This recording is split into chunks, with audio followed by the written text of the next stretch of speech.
Chaque année, près de 20 millions d'animaux sont élevés puis lâchés par les chasseurs dans la nature, afin qu'ils aient suffisamment de cibles vivantes. Mais comment osent-ils parler de régulation? Mais bien sûr que si, on régule la nature.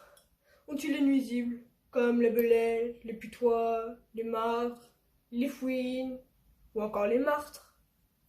Il est malhonnête de votre part de vous prétendre les régulateurs indispensables, car justement, vous tuez les prédateurs qui, eux, sont les principaux régulateurs.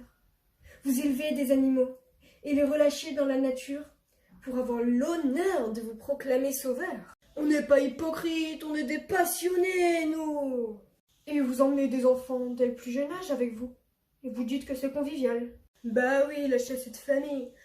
Moi, j'ai commencé à tuer, j'avais 9 ans. Je me rappelle encore, un sanglier, 120 kilos la bête. Ah là là, une belle bête, hein, moi je vous le dis. Oui, mais pour vous maintenant, la chasse, ce n'est plus vraiment naturel, c'est plus devenu un loisir. Oui, un sport, un loisir, un plaisir, quoi. Et vous aimez tuer donc? Ha ha, que oui, bon Dieu.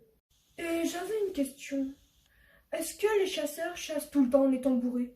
Parce qu'il y a quand même eu un grand nombre d'accidents. Hein. Presque jamais.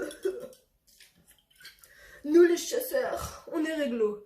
Un petit verre avant, jamais après. Oups.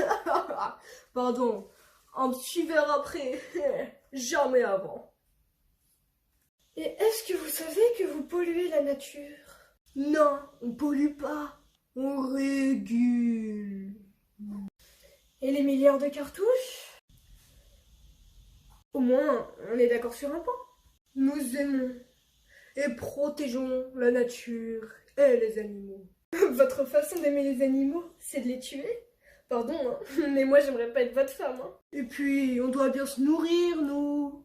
Ça, c'était concevable à la préhistoire, ou en temps de guerre à la limite. Mais maintenant, de toute manière, c'est la tradition. Ça, pour moi, désolé, hein, mais c'est pas un argument valable. Qu'ont donc à faire dans une société dite civilisée des traditions qui sont cruelles et irrespectueuses de la vie et de l'environnement? C'est ni cruel ni irrespectueux, puisqu'on vous dit qu'on aime les bêtes. Et attendez, hein, mais les chasseurs à courre, ils sont pas mieux. Comme tous les autres chasseurs, ils utilisent l'argument le plus pitoyable. Ils tuent les animaux, mais ils les aiment, c'est une première nouvelle. Nous aimons les animaux, surtout nos chiens. Même s'ils peuvent être blessés ou se faire tuer par un cerf aux abois, ou encore une laie défendant ses marcassins. Nous aimons aussi les animaux sauvages, que nous cherchons, admirons, puis tuons, pour déguster savoureusement avec le reste de l'équipage. Et on dit aussi qu'ils défendent une tradition. Pardon, hein, mais une tradition, ça ne tue pas. Il est pourtant important de protéger les traditions françaises. Vous comprenez?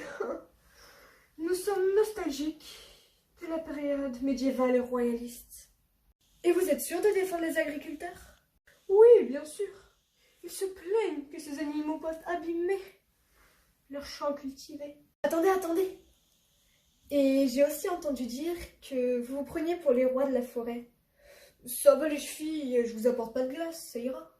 Grâce aux meutes, aux armes et aux chiens, nous avons ce sentiment de concurrencer le cerf, qui grâce à ses bois est souvent qualifié de roi de la forêt. Ce que nous pouvons retenir, c'est que les chasseurs, quels qu'ils soient, aiment les cadavres, aiment tuer, aiment le sang.